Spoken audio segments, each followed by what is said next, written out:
ਇਤਿਹਾਸ ਕਿਸੇ ਵੀ ਕੌਮ ਦੀ ਉਹ ਰੂਹ ਹੁੰਦੇ ਨੇ ਜਿਸ ਦੇ ਨਾਲ ਉਸ ਕੌਮ ਦੇ ਵਿੱਚ ਇੱਕ ਨਵਾਂ ਜਜ਼ਬਾ ਆਉਂਦਾ ਹੈ ਅਤੇ ਜਿਸ ਦੀ ਸੇਧ ਦੇ ਵਿੱਚ ਕੌਮ ਆਪਣੀ ਜ਼ਿੰਦਗੀ ਜਿਉਣ ਦੀ ਜਾਂਚ ਸਿੱਖਦੀ ਹੈ। ਅਤੇ ਸਿੱਖ ਇਤਿਹਾਸ ਦੀ ਜਦੋਂ ਅਸੀਂ ਗੱਲ ਕਰ ਰਹੇ ਹਾਂ ਤਾਂ ਉਸ ਸਮੇਂ ਇਸੇ ਇਤਿਹਾਸ ਦੇ ਪੰਨੇ 'ਤੇ ਸੁਨਹਿਰੀ ਅੱਖਰਾਂ ਦੇ ਵਿੱਚ ਉਕਰਿਆ ਹੋਇਆ ਏ ਜੈਤੋ ਦਾ ਮੋਰਚਾ ਅਤੇ ਅਕਾਲੀ ਲਹਿਰ। ਇਸ ਵਿਸ਼ੇ ਨੂੰ ਉਸ ਸਮੇਂ ਦੀਆਂ ਤੰਦਾਂ ਨੂੰ ਛੂਹਦੀ ਹੋਈ ਕਿਤਾਬ ਜਿਹੜੀ ਕਿ ਸਰਦਾਰ ਸ਼ਮਸ਼ੇਰ ਸਿੰਘ ਅਸ਼ੋਕ ਹੋਰਾਂ ਦੇ ਵੱਲੋਂ ਲਿਖੀ ਗਈ ਹੈ, ਅਕਾਲੀ ਲਹਿਰ ਤੇ ਜੈਤੋ ਦਾ ਮੋਰਚਾ, ਤੇ ਜਿਹੜੀ ਕਿ ਹੁਣ ਹੀ ਹਾਲ ਹੀ ਵਿੱਚ ਧਰਮ ਪ੍ਰਚਾਰ ਕਮੇਟੀ ਸ਼੍ਰੋਮਣੀ ਗੁਰਦੁਆਰਾ ਪ੍ਰਬੰਧਕ ਕਮੇਟੀ ਵੱਲੋਂ ਮੁੜ ਪ੍ਰਕਾਸ਼ਿਤ ਕੀਤੀ ਗਈ ਹੈ, ਉਸ ਨੂੰ ਸਾਂਝੀ ਕਰਦਿਆਂ ਤੁਹਾਡੇ ਨਾਲ ਮਾਣ ਮਹਿਸੂਸ ਕਰ ਰਹੇ ਹਾਂ। ਸਭ ਤੋਂ ਪਹਿਲਾਂ ਇਸ ਦੇ ਵਿੱਚ ਅਸੀਂ ਗੱਲ ਕਰਾਂਗੇ ਗੁਰਦੁਆਰਾ ਸੁਧਾਰ ਲਹਿਰ ਦੇ ਪ੍ਰਾਰੰਭ ਦੀ। ਸੰਨ 1920 ਤੋਂ 1926 ਈਸਵੀ ਤੱਕ ਪੰਜਾਬ ਦਾ 7 ਸਾਲਾ ਇਤਿਹਾਸ ਸਮੁੱਚੇ ਤੌਰ 'ਤੇ ਕੌਮੀ ਜਾਗਰਤੀ ਦੇ ਪੱਖ ਤੋਂ ਭਾਰਤੀ ਇਤਿਹਾਸ ਵਿੱਚ ਵਿਸ਼ੇਸ਼ ਅਹਿਮੀਅਤ ਇਸ ਕਰਕੇ ਰੱਖਦਾ ਹੈ ਕਿ ਇਸ ਸਮੇਂ ਦੇ ਦੌਰਾਨ ਪੰਜਾਬੀ ਸਿੱਖਾਂ ਵੱਲੋਂ ਗੁਰਦੁਆਰਾ ਸੁਧਾਰ ਦੇ ਨੁਕਤਾ ਨਿਗਾਹ ਤੋਂ ਰਾਜਨੀਤਿਕ ਲਹਿਰ ਨਵੇਂ ਯੁੱਗ ਦੀ ਰੂਪਰੇਖਾ ਉਲੀਕਣ ਲਈ ਚਲਾਈ ਗਈ ਸੀ। ਕਾਰਨ ਇਸ ਲਹਿਰ ਦੀ ਚੱਲਣ ਦਾ ਇਹ ਸੀ ਕਿ ਸੰਨ 1850 ਤੋਂ 1916 ਤੱਕ ਸਿੱਖਾਂ ਦੇ ਧਾਰਮਿਕ ਸਥਾਨ ਇਤਿਹਾਸਕ ਗੁਰਦੁਆਰਿਆਂ ਉੱਤੇ ਅੰਗਰੇਜ਼ੀ ਹਕੂਮਤ ਦੀ ਸ਼ਹਿ ਨਾਲ ਉਸਦੇ ਪਿੱਠੂ ਪੁਜਾਰੀਆਂ ਤੇ ਮਹੰਤਾਂ ਦਾ ਕਬਜ਼ਾ ਸੀ। ਉਹ ਪੁਜਾਰੀ ਤੇ ਮਹੰਤ ਕਈ ਵਿੰਗੇ ਟੇਢੇ ਤਰੀਕੇ ਵਰਤ ਕੇ ਅਗਾਂਹ ਵਧੂ ਸਿੱਖਾਂ ਨੂੰ ਹਮੇਸ਼ਾ ਦਬਾਉਂਦੇ ਤੇ ਉਹਨਾਂ ਵਿੱਚ ਕੰਮ ਕਰਦੀ ਗੁਰਸਿੱਖੀ ਦੀ ਰੂਹ ਨੂੰ ਕੁਚਲਦੇ ਰਹਿੰਦੇ ਸੀ। ਮੁੱਖ ਧਰਮ ਸਥਾਨ ਸ਼੍ਰੀ ਹਰਿਮੰਦਰ ਸਾਹਿਬ ਤੇ ਸ਼੍ਰੀ ਅਕਾਲ ਤਖਤ ਸਾਹਿਬ ਅੰਮ੍ਰਿਤਸਰ ਦਾ ਪ੍ਰਬੰਧ ਸਿੱਧੇ ਤੌਰ 'ਤੇ ਡਿਪਟੀ ਕਮਿਸ਼ਨਰ ਅੰਮ੍ਰਿਤਸਰ ਦੇ ਹੱਥਾਂ ਵਿੱਚ ਸੀ ਤੇ ਇਸ ਪ੍ਰਬੰਧ ਨੂੰ ਅੰਗਰੇਜ਼ੀ ਰਾਜ ਦੇ ਹਿੱਤਾਂ ਲਈ ਵਰਤਿਆ ਜਾਂਦਾ ਸੀ। ਪ੍ਰਮਾਣ ਦੇ ਤੌਰ 'ਤੇ ਸੰਨ 1914 ਈਸਵੀ ਵਿੱਚ ਜਦ ਕਲਕੱਤੇ ਦੇ ਬਜਬਜ ਘਾਟ ਉੱਤੇ ਕਾਮਾਗਾਟਾ ਮਾਰੂ ਦੇ ਸਿੱਖਾਂ ਨੂੰ ਬਾਗੀ ਕਹਿ ਕੇ ਅੰਗਰੇਜ਼ੀ ਹਕੂਮਤ ਨੇ ਗੋਲੀਆਂ ਨਾਲ ਭੁੰਨਿਆ ਤਾਂ ਇਹੋ ਪੁਜਾਰੀ ਤੇ ਮਹੰਤ ਜਾਂ ਸਰਕਾਰੀ ਸਿੱਖਾਂ ਨੇ ਜਿਨ੍ਹਾਂ ਦੇ ਹੱਥਾਂ ਵਿੱਚ ਉਸ ਸਮੇਂ ਗੁਰਦੁਆਰਾ ਸਹਿਬਾਨ ਦੇ ਪ੍ਰਬੰਧਾਂ ਦੀ ਵਾਗਡੋਰ ਸੀ, ਕਾਮਾਗਾਟਾ ਮਾਰੂ ਦੇ ਸ਼ਹੀਦ ਤੇ ਸਿਤਮ ਰਸੀਦਾ ਸਿੱਖਾਂ ਨੂੰ ਸਿੱਖਿਓ ਖਾਰਜ ਆਖ ਕੇ ਬੁਰੀ ਤਰ੍ਹਾਂ ਭੰਡਿਆ ਤੇ ਇਸ ਬਾਰੇ ਸਰਕਾਰ ਅੰਗਰੇਜ਼ੀ ਦੀ ਤਸ਼ੱਦਦ ਭਰੀ ਕਾਰਵਾਈ ਦੀ ਦਿਲ ਖੋਲ੍ਹ ਕੇ ਪ੍ਰਸ਼ੰਸਾ ਕੀਤੀ। ਇਸੇ ਤਰ੍ਹਾਂ ਇਸ ਤੋਂ ਪਿੱਛੋਂ ਸੰਨ 1919 ਵਿੱਚ ਜਦ ਜਲਿਆਂਵਾਲੇ ਬਾਗ ਅੰਮ੍ਰਿਤਸਰ ਵਿਖੇ ਸੈਂਕੜੇ ਨਿਹੱਥੇ ਲੋਕ ਮਸ਼ੀਨ ਗਨ ਚਲਾ ਕੇ ਭੁੰਨ ਸੁੱਟੇ ਗਏ ਤਾਂ ਇਸ ਕਾਲੀ ਕਰਤੂਤ ਬਦਲੇ ਅੰਮ੍ਰਿਤਸਰ ਦੇ ਪੁਜਾਰੀਆਂ ਵੱਲੋਂ ਜਨਰਲ ਡਾਇਰ ਨੂੰ ਸਲਾਹਿਆ ਗਿਆ ਤੇ ਸ਼੍ਰੀ ਅਕਾਲ ਤਖਤ ਸਾਹਿਬ ਤੋਂ ਉਸ ਨੂੰ ਸਿਰੋਪਾ ਦੇਣ ਦੀ ਆਪ ਹੁਦਰੀ ਕਾਰਵਾਈ ਵੀ ਕੀਤੀ ਗਈ। ਇੱਥੇ ਇਹ ਕਹਿਣਾ ਅਯੋਗ ਨਹੀਂ ਹੋਵੇਗਾ ਕਿ ਅੰਗਰੇਜ਼ੀ ਸਰਕਾਰ ਉਹਨਾਂ ਆਪਣੇ ਬਣੇ ਚੌਧਰੀਆਂ, ਮਹੰਤਾਂ ਤੇ ਪੁਜਾਰੀਆਂ ਉਤੇ ਇਸ ਗੱਲੋਂ ਵਧੇਰੇ ਖੁਸ਼ ਸੀ। 20ਵੀਂ ਸਦੀ ਦੇ ਮੁੱਢ ਵਿੱਚ ਪਰਦੇਸੀ ਗਏ ਹਿੰਦੁਸਤਾਨੀ ਵੀਰਾਂ ਵਿੱਚ ਜਦ ਆਪਣੇ ਦੇਸ਼ ਦੀ ਆਜ਼ਾਦੀ ਲਈ ਤੜਪ ਪੈਦਾ ਹੋਈ ਤਾਂ ਪਹਿਲੇ ਸੰਸਾਰ ਯੁੱਧ ਦੀ ਛਿੜਦੇ ਸਾਰ ਹੀ ਸਰਕਾਰ ਵਿਰੁੱਧ ਜੰਗ ਮਚਾਉਣ ਲਈ ਇਹ ਲੋਕ ਦੇਸ਼ ਪਰਤ ਆਏ ਸੀ। ਇਹਨਾਂ ਵੀਰਾਂ ਵਿੱਚ ਬਹੁਤੀ ਗਿਣਤੀ ਸਿੱਖਾਂ ਦੀ ਸੀ। ਸਮੇਂ ਦੀ ਸਰਕਾਰ ਦਾ ਤਖਤਾ ਉਲਟਣ ਲਈ ਤਜਵੀਜ਼ਾਂ ਕਰਨ ਵਾਸਤੇ ਜਦੋਂ ਵੀ ਇਹ ਵੀਰ ਗੁਰਦੁਆਰਿਆਂ ਵਿੱਚ ਇਕੱਠੇ ਹੁੰਦੇ ਤਾਂ ਮਹੰਤਾਂ ਵੱਲੋਂ ਇਹਨਾਂ ਨੂੰ ਕੈਰੀ ਅੱਖ ਨਾਲ ਤੱਕਿਆ ਜਾਂਦਾ ਜਾਂ ਇਹਨਾਂ ਦੀਆਂ ਸਰਗਰਮੀਆਂ ਦੇ ਰਾਹ ਵਿੱਚ ਰੋਕਾਂ ਪਾਈਆਂ ਜਾਂਦੀਆਂ। ਸੰਨ 1885 ਤੋਂ ਸੰਨ 1918 ਤੱਕ ਸਰਬ ਹਿੰਦ ਕੌਮੀ ਕਾਂਗਰਸ ਦੇ ਪ੍ਰਸਿੱਧ ਆਗੂ ਗੋਪਾਲ ਕ੍ਰਿਸ਼ਨ ਗੋਖਲੇ, ਪੰਡਿਤ ਬਾਲ ਗੰਗਾਧਰ ਤਿਲਕ, ਸਰਦਾਰ ਅਜੀਤ ਸਿੰਘ, ਡਾਕਟਰ ਕਿਚਲੂਵਾਲ ਆਗੂਆਂ ਵੱਲੋਂ ਕੌਮ ਪ੍ਰਸਤੀ ਦਾ ਸੰਦੇਸ਼ ਦੇਣ ਕਾਰਨ ਜਨਤਾ ਵਿੱਚ ਕੁਝ ਜਾਗਰਤੀ ਆਈ ਤੇ ਇਹਨਾਂ 33 ਸਾਲਾਂ ਵਿੱਚ ਅੰਗਰੇਜ਼ੀ ਰਾਜ ਬਾਰੇ ਲੋਕ ਦ੍ਰਿਸ਼ਟੀਕੋਣ ਕਾਫੀ ਬਦਲ ਗਿਆ ਸੀ। ਸੰਨ 1918 ਤੇ 1919 ਵਿੱਚ ਰੌਲਟ ਐਕਟ ਦਾ ਵਿਰੋਧ ਕਰਨ ਵਾਲੇ ਪੰਜਾਬੀਆਂ ਤੇ ਜੋ ਤਸ਼ੱਦਦ ਕੀਤਾ ਗਿਆ ਤੇ ਫਿਰ ਜਲਿਆਂਵਾਲੇ ਬਾਗ ਅੰਮ੍ਰਿਤਸਰ ਵਿਖੇ ਜੋ ਖੂਨ ਦੀ ਹੋਲੀ ਖੇਡੀ ਗਈ, ਇਹਨਾਂ ਘਟਨਾਵਾਂ ਦੇ ਬਾਵਜੂਦ ਇਸ ਤੋਂ ਅੱਗੇ ਦੇਸ਼ ਦੀ ਆਜ਼ਾਦੀ ਦਾ ਅੰਦੋਲਨ ਸ਼ਾਇਦ ਇੰਨੀ ਤੇਜ਼ੀ ਨਾਲ ਕਦੇ ਨਾ ਚੱਲਦਾ ਜੇਕਰ ਇਸ ਵਿੱਚ ਪੰਜਾਬ ਦੀ ਸਿੱਖ ਜਨਤਾ ਸ਼ਾਮਲ ਨਾ ਹੁੰਦੀ। ਤੇ ਉਹ ਸੰਨ 1920 ਤੋਂ ਸੰਨ 1926 ਤੱਕ ਗੁਰਦੁਆਰਾ ਸੁਧਾਰ ਦੇ ਨਾਂ ਹੇਠ ਅਕਾਲੀ ਲਹਿਰ ਚਲਾ ਕੇ ਆਪਣੀਆਂ ਅਮਲੀ ਕੁਰਬਾਨੀਆਂ ਨਾਲ ਦੇਸ਼ ਵਾਸੀਆਂ ਨੂੰ ਵਿਦੇਸ਼ੀ ਸਰਕਾਰ ਨਾਲ ਜੂਝਣ ਦਾ ਮਾਰਗ ਨਾ ਦਿਖਾਉਂਦੀ। ਸਿੱਖਾਂ ਦੇ ਇਸੇ ਉਤਸ਼ਾਹ ਤੇ ਕੌਮੀ ਜਜ਼ਬੇ ਦੇ ਕਾਰਨ ਹੀ ਪੰਡਿਤ ਮਦਨ ਮੋਹਨ ਮਾਲਵੀਆ ਨੇ ਉਸ ਸਮੇਂ ਆਪਣੇ ਇੱਕ ਲੈਕਚਰ ਵਿੱਚ ਕਿਹਾ ਸੀ ਕਿ ਜੇ ਭਾਰਤ ਨੇ ਛੇਤੀ ਆਜ਼ਾਦੀ ਹਾਸਲ ਕਰਨੀ ਹੈ ਤਾਂ ਹਰੇਕ ਹਿੰਦੂ ਪਰਿਵਾਰ ਵਿੱਚੋਂ ਘੱਟੋ ਘੱਟ ਇੱਕ ਵਿਅਕਤੀ ਅੰਮ੍ਰਿਤ ਛਕ ਕੇ ਸ਼੍ਰੀ ਗੁਰੂ ਗੋਬਿੰਦ ਸਾਹਿਬ ਜੀ ਦਾ ਸਿੱਖ ਜ਼ਰੂਰ ਬਣੇ। क्योंकि आज़ादी इहो इंसान हासिल कर सकते ने जो अकालियां वांगू हसू हसू करते हुए मौत नूं गलवकड़ियां पा के मरना जानते होण, नहीं तो इस उचेरी मंजिल तक अपड़ना आकाश दे फुल्लां वांगू एवें एक कल्पना की गल है। इस तरह हिंदुस्तानी आगूआं वालों उत्साह मिलते सिखां दा हौसला होर भी वधिया ते वो दिनों दिन इस कौमी अंदोलन विच अगे तो अगे वधदे चले गए। हुण गल करांगे गुरुद्वारा सुधार दे मुड़ दी। जात पात दा खंडन, अछूत उदार ते पुजारी सुधार दा मुड़ तां भावें सिंह सभा लहर दे समय तो ही वध चुका सी ते सन 1907 तो गुरुद्वारा संभाल कमेटी बनाउण ते भी जोर दिता जा रहा सी। पर सन 1914 विच गुरुद्वारा रकाबगंज दिल्ली दी कंध सरकार वालों ढाहे जाण ते सिखां दी कौमी अणख नूं एक हलूणा आ गया ते इस वाकिया कारण होर गुरुद्वारियां दी हिफाजत वल भी कौम दा ध्यान पलटिया। इस तो पिछों सन 1914 ਅਤੇ 1918 ਵਿੱਚ यूरोप ਦਾ महायुद्ध होण ते इस दे नतीजे वजों सिखां विच इस बारे ਵਧੇਰੇ जागृति आई ते सन 1918 ਵਿੱਚ गुरुद्वारा सुधार बारे बहुता ही जोर दिता जाण लग पिया सी। कुछ उत्साही सिखां ने पहले पहल गुरुद्वारा बाबे दी बेर सियालकोट दे सुधार वल कदम चुक्या ते उत्थों तो पतित महंत गंडा सिंह नूं बरतरफ करन ते जोर दिता। आखिर मुकदमा चल पिया।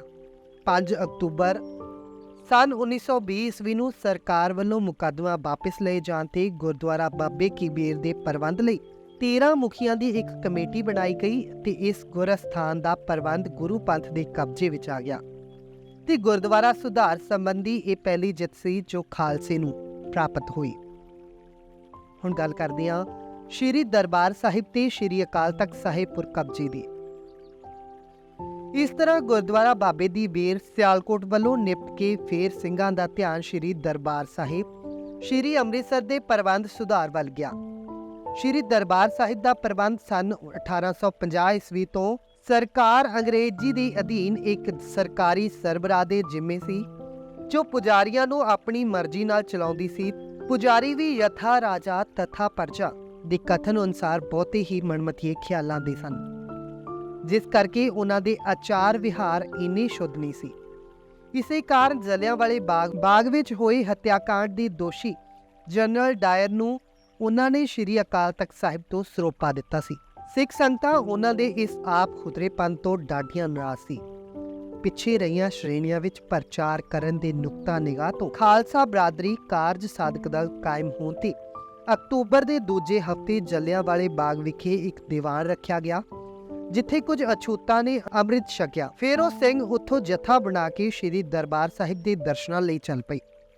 पुजारी लोग उस समय मजहबी ते रविदासीय ਸਿੰਘਾਂ ਦੀ ना ਤਾਂ अरदास करते सी ते ना ही उन्हां दा कड़ा प्रसाद लैंदे सी। जद खालसा बरादरी दे इस जथे ने कड़ा प्रसाद लजा के पेश किया तां पुजारियां ने अरदासा ना किया। आखिर झगड़ा होण ते फैसला होया कि श्री गुरु ग्रंथ साहिब दा वाक लिया जावे, उसका जो भाव होवे उस अनुसार वरतों की जावे। पुजारी सिंह ने अरदास की ते अरदास मगरों वाक आया कि सोठ महला तीजा दुतकी निगुणिया नू आपे बख्श लए भाई सतगुर दी सेवा लाए। ये वाक सुन के संगत बड़ी प्रभावित हुई। पुजारी ने कड़ा प्रसाद की अरदास कर दी। प्रसाद वरताया गया। इस तो उपरंत सारी संगत श्री अकाल तख्त साहिब विखे पुजी। अगों पुजारी तख्त साहिब खाली छड़ के चले गए सी। ये हालात देख के उस समय सरदार करतार सिंह झब्बर ते तेजा सिंह पुचर ने 25 ਸਿੰਘਾਂ ਦੇ एक जथे ਨੂੰ श्री अकाल तख्त साहिब ਦੀ सेवा ਲਈ नियुक्त कर दिता ਤੇ इस बारे सरदार सुंदर सिंह सरबराह ਨੂੰ बकायदा इतला दे दी गई। इस हालत विच कुछ सरकारी आदमियों ने उकसाहट दे के पहला निहंग ਸਿੰਘਾਂ ਨੂੰ ਤੇ फिर कुछ साधा ਨੂੰ ਇਹ प्रबंध तोड़न ਲਈ प्रेरिया, पर आखिर बाबा केर सिंह पट्टी ਵੱਲੋਂ यत्न होण ते उन्हां दी ਇਹ साजिश सफल ना हुई। हुण गल करदे हां कि श्रोमणी गुरुद्वारा प्रबंधक कमेटी किवें बनी। इस तो पिछों अगले महीने नवंबर सन 1920 ईस्वी विच जथेदार श्री अकाल तख्त साहिब वल्लों श्री दरबार साहिब ते होर गुरुद्वारियां दे सज्जे प्रबंध लई सारियां पंथक जथेबंदियां नूं सद्दा दिता गया, जिस करके श्री अकाल तख्त साहिब पुर 15-16 नवंबर 1920 ईस्वी नूं एक बहुत भारी पंथक इकत्तरता हुई, जिस विच फैसला करके 175 प्रतिनिधियों की एक कमेटी बनाई गई ਤੇ ਉਸ ਦਾ ਨਾਂ ਰੱਖਿਆ ਗਿਆ ਸ਼੍ਰੋਮਣੀ ਗੁਰਦੁਆਰਾ ਪ੍ਰਬੰਧਕ ਕਮੇਟੀ। ਸਰਕਾਰ ਵੱਲੋਂ ਨਾਮਜ਼ਦ ਕੀਤੀ ਗਈ ਗੁਰਦੁਆਰਾ ਪ੍ਰਬੰਧਕ ਕਮੇਟੀ ਦੇ 36 ਮੈਂਬਰਾਂ ਨੂੰ ਵੀ ਇਸ ਕਮੇਟੀ ਵਿੱਚ ਸ਼ਾਮਲ ਕਰ ਲਿਆ ਗਿਆ। ਫਿਰ ਇਸ ਤੋਂ ਬਾਅਦ 12 ਦਸੰਬਰ 1920 ਈਸਵੀ ਨੂੰ ਇਸ ਕਮੇਟੀ ਦੀ ਸ਼੍ਰੀ ਅਕਾਲ ਤਖਤ ਸਾਹਿਬ ਪੁਰ ਇੱਕ ਮੀਟਿੰਗ ਹੋਣ ਤੇ ਸਰਦਾਰ ਸੁੰਦਰ ਸਿੰਘ ਜੀ ਮਜੀਠਾ ਸ਼੍ਰੋਮਣੀ ਗੁਰਦੁਆਰਾ ਪ੍ਰਬੰਧਕ ਕਮੇਟੀ ਦੇ ਪਹਿਲੇ ਪ੍ਰਧਾਨ, ਸਰਦਾਰ ਹਰਬੰਸ ਸਿੰਘ ਅਟਾਰੀ ਮੀਤ ਪ੍ਰਧਾਨ, ਸਰਦਾਰ ਸੁੰਦਰ ਸਿੰਘ ਜੀ ਰਾਮਗੜੀਆ ਸਕੱਤਰ ਨਿਯੁਕਤ ਕੀਤੇ ਗਏ ਅਤੇ ਬੜੀ ਹੀ ਸੂਝ-ਬੂਝ ਨਾਲ ਇਸ ਕਮੇਟੀ ਦੇ ਨਿਯਮਾਂ ਤੇ ਉਪਨਿਯਮਾਂ ਦਾ ਖਰੜਾ ਉਲੀਕਿਆ ਗਿਆ। ਇਸ ਕਮੇਟੀ ਨੇ ਤੁਰੰਤ ਹੀ ਜਦ ਸ਼੍ਰੀ ਦਰਬਾਰ ਸਾਹਿਬ ਦਾ ਪ੍ਰਬੰਧ ਸੰਭਾਲਿਆ ਤਾਂ ਉਸ ਸਮੇਂ ਕੁਦਰਤੀ ਤੌਰ ਤੇ ਕਾਫੀ ਉਧੜ-ਧੁਮੀ ਮੱਚੀ ਹੋਈ ਸੀ ਤੇ ਪੁਜਾਰੀਆਂ ਦੇ ਬਹਿਕਾਵੇ ਵਿੱਚ ਆ ਕੇ ਹਰੇਕ ਆਦਮੀ ਇਸ ਕਮੇਟੀ ਦੇ ਪ੍ਰਬੰਧ ਨੂੰ ਬੜੀ ਗਹਿਰੀ ਨਜ਼ਰ ਨਾਲ ਦੇਖਦਾ ਸੀ।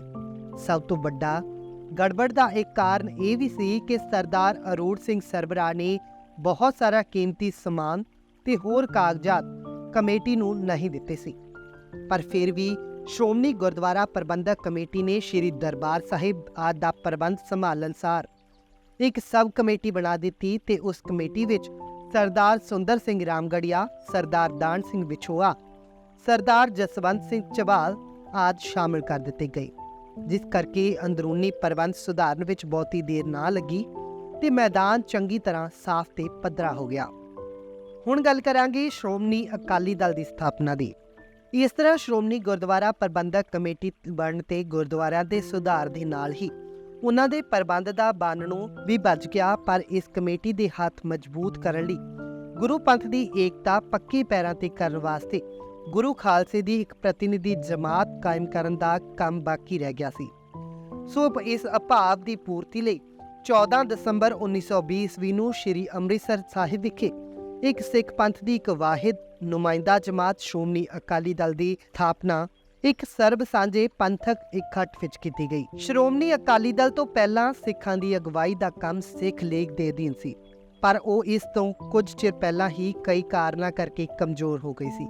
ਸ਼੍ਰੋਮਣੀ ਅਕਾਲੀ ਦਲ ਨੇ ਸਿੱਖ ਲੀਗ ਦਾ ਉਹ ਉਸਾਰੂ ਕੰਮ ਜੋ ਅਦਵਾਟੇ ਹੀ ਰਹਿ ਗਿਆ ਸੀ ਆਪਣੇ ਹੱਥਾਂ ਵਿੱਚ ਲੈ ਲਿਆ ਤੇ ਇਸ ਤਰ੍ਹਾਂ ਰਾਜਨੀਤੀ ਨੂੰ ਨਵੀਆਂ ਲੀਹਾਂ ਉੱਤੇ ਚਲਾਉਣ ਲਈ ਸਹਿਜੇ ਹੀ ਇੱਕ ਨਵਾਂ ਰਾਹ ਲੱਭ ਲਿਆ।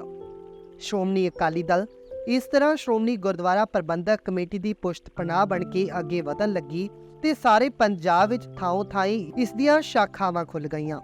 ਸ਼੍ਰੀ ਪੰਜਾ ਸਾਹਿਬ ਤੇ ਸ਼੍ਰੀ ਦਰਬਾਰ ਸਾਹਿਬ ਤਰਨਤਾਰਨ ਤੇ ਕਬਜ਼ੇ।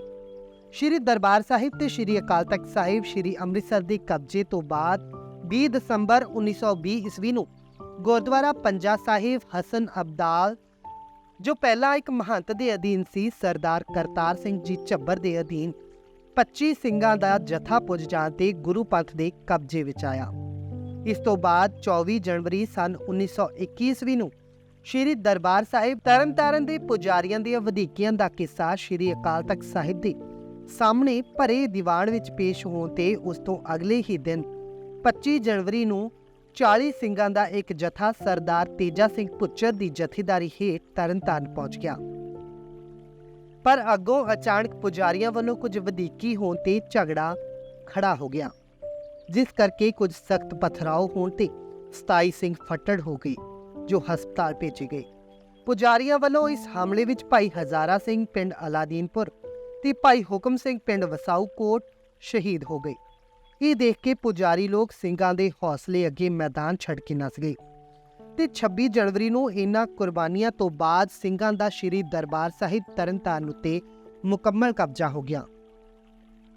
ਪਤਾ ਲੱਗਣ ਤੇ ਸਰਬ ਹਿੰਦ ਕੌਮੀ ਕਾਂਗਰਸ ਵੱਲੋਂ ਡਾਕਟਰ ਸੈਫੂਦੀਨ ਕਿਚਲੂ, ਲਾਲਾ ਭੋਲਾਨਾਥ ਤੇ ਲਾਲਾ ਗਿਰਧਾਰੀ ਲਾਲ ਇਸ ਦੁਖਦਾਈ ਸਾਕੇ ਦੀ ਪੜਤਾਲ ਵਾਸਤੇ ਤਰਨਤਾਰਨ ਪੁੱਜੇ, ਜਿਨ੍ਹਾਂ ਦੇ ਸਾਹਮਣੇ ਪੁਜਾਰੀਆਂ ਨੇ ਹਾਜ਼ਰ ਹੋ ਕੇ ਬੜੀ ਅਧੀਨਗੀ ਨਾਲ ਮਾਫੀ ਮੰਗੀ ਤਾਂ ਕਿ ਉਹਨਾਂ ਉੱਤੇ ਸ਼੍ਰੋਮਣੀ ਗੁਰਦੁਆਰਾ ਪ੍ਰਬੰਧਕ ਕਮੇਟੀ ਵੱਲੋਂ ਇਸ ਸਬੰਧ ਵਿੱਚ ਕੋਈ ਮੁਕੱਦਮਾ ਨਾ ਚਲਾਇਆ ਜਾਵੇ। ਪਰ ਫਿਰ ਵੀ ਪੁਲਿਸ ਦੀ ਰਿਪੋਰਟ ਦੇ ਮੁਤਾਬਿਕ ਅਦਾਲਤ ਵਿੱਚ ਮੁਕੱਦਮਾ ਚੱਲਣ ਤੇ ਦੋਹਾਂ ਧਿਰਾਂ ਵਿੱਚੋਂ 16 ਪੁਜਾਰੀਆਂ ਤੇ 17 ਅਕਾਲੀਆਂ ਦੇ ਵਿਰੁੱਧ ਫਰਦ ਜੁਰਮ ਲੱਗਣ ਤੇ ਕਈ ਬਰੀ ਕੀਤੇ ਗਏ ਤੇ ਕਈਆਂ ਨੂੰ ਕੈਦਾਂ ਤੇ ਜੁਰਮਾਨਿਆਂ ਦੀ ਸਜ਼ਾ ਕੀਤੀ ਗਈ। ਸ਼੍ਰੀ ਦਰਬਾਰ ਸਾਹਿਬ ਤਰਨਤਾਰਨ ਉੱਤੇ ਇਸ ਤਰ੍ਹਾਂ ਪੰਥਕ ਕਬਜ਼ਾ ਹੋਣ ਤੇ 15 ਮੈਂਬਰਾਂ ਦੀ ਇੱਕ ਇੰਤਜ਼ਾਮੀਆ ਕਮੇਟੀ ਨਿਯੁਕਤ ਕੀਤੀ ਗਈ, ਜਿਸ ਨੇ ਸ਼੍ਰੀ ਦਰਬਾਰ ਸਾਹਿਬ ਤੇ ਲੰਗਰ ਆਦਿ ਦਾ ਸਾਰਾ ਪ੍ਰਬੰਧ ਸਾਂਭ ਲਿਆ। ਤੁਸੀਂ ਸੁਣ ਰਹੇ ਹੋ ਸ਼੍ਰੋਮਣੀ ਗੁਰਦੁਆਰਾ ਪ੍ਰਬੰਧਕ ਕਮੇਟੀ ਵੱਲੋਂ ਪ੍ਰਕਾਸ਼ਿਤ ਅਤੇ ਸਰਦਾਰ ਸ਼ਮਸ਼ੇਰ ਸਿੰਘ ਅਸ਼ੋਕ ਹੋਰਾਂ ਵੱਲੋਂ ਲਿਖੀ ਗਈ ਕਿਤਾਬ ਅਕਾਲੀ ਲਹਿਰ ਤੇ ਜੈਤੋ ਦਾ ਮੋਰਚਾ, ਜਿਹੜੀ ਕਿ ਇਤਿਹਾਸ ਦੀਆਂ ਉਹਨਾਂ ਤੰਦਾਂ ਨੂੰ ਛੂਹਦੀ ਹੈ ਜਿਸ ਵਿੱਚ ਸ਼੍ਰੋਮਣੀ ਗੁਰਦੁਆਰਾ ਪ੍ਰਬੰਧਕ ਕਮੇਟੀ, ਸ਼੍ਰੋਮਣੀ ਅਕਾਲੀ ਦਲ ਹੋਂਦ ਵਿੱਚ ਆਉਂਦਾ ਹੈ ਤੇ ਕਿਸ ਤਰੀਕੇ ਉਹ ਮਰਜੀਵੜੇ ਸਿੱਖ ਜੂਝਦੇ ਹੋਏ ਸ਼ਹੀਦੀ ਪਾਉਂਦੇ ਹੋਏ ਆਪਣੇ ਗੁਰਧਾਮਾਂ ਦਾ ਪ੍ਰਬੰਧ ਪੰਥਕ ਹੱਥਾਂ ਵਿੱਚ ਲਿਆਉਂਦੇ ਨੇ। ਅੱਜ ਦੇ ਲਈ ਸਿਰਫ ਇੰਨਾ ਹੀ। ਅਗਲੇ ਭਾਗ ਵਿੱਚ ਤੁਹਾਡੇ ਨਾਲ ਵੱਖ-ਵੱਖ ਮੋਰਚਿਆਂ ਦਾ ਇਸ ਕਿਤਾਬ ਵਿੱਚ ਵਰਣਨ ਕੀਤੇ ਅਨੁਸਾਰ ਜ਼ਿਕਰ ਕਰਾਂਗੇ। ਹੁਣ ਮੈਨੂੰ ਦਿਓ ਇਜਾਜ਼ਤ। ਵਾਹਿਗੁਰੂ ਜੀ ਕਾ ਖਾਲਸਾ, ਵਾਹਿਗੁਰੂ ਜੀ ਕੀ ਫਤਿਹ।